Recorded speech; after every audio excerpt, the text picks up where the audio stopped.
Hey guys, 2-minute drill, frequently asked questions here. Something I get often is how much stretching does an athlete need and how much range of motion is enough? My simple answer for this is it depends on what the demands of the sport are.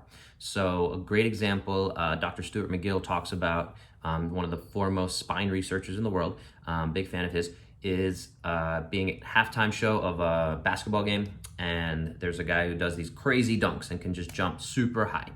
And the athlete who's doing these dunks, jumping super high, has very tight hamstrings. Just like a lot of sprinters who run very fast have very tight hamstrings, again, by most of our standards. So if we were to loosen up that person's tight hamstrings, we would probably be taking away from their ability to jump really high or run really fast. So how much stretching does that athlete need? Probably not that much for their hamstrings, just because, again, we have these standards and concepts of your hamstrings are really tight.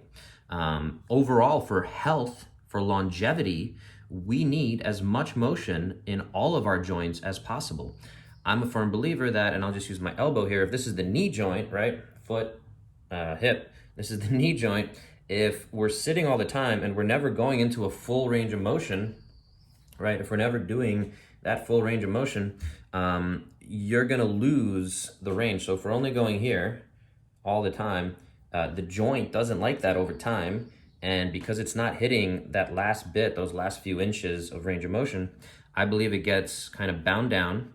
And over time, it's gonna grind away and we get arthritis. So I use the saying, motion is lotion. How much stretching do we need? A lot. But again, it has to be done properly, not just, again, I see runners going into this kind of thing. It might be a good stretch, but it's not necessarily the most important that we need. So make sure you're putting a plan together, thinking about why you're stretching, all right? That's my simple advice.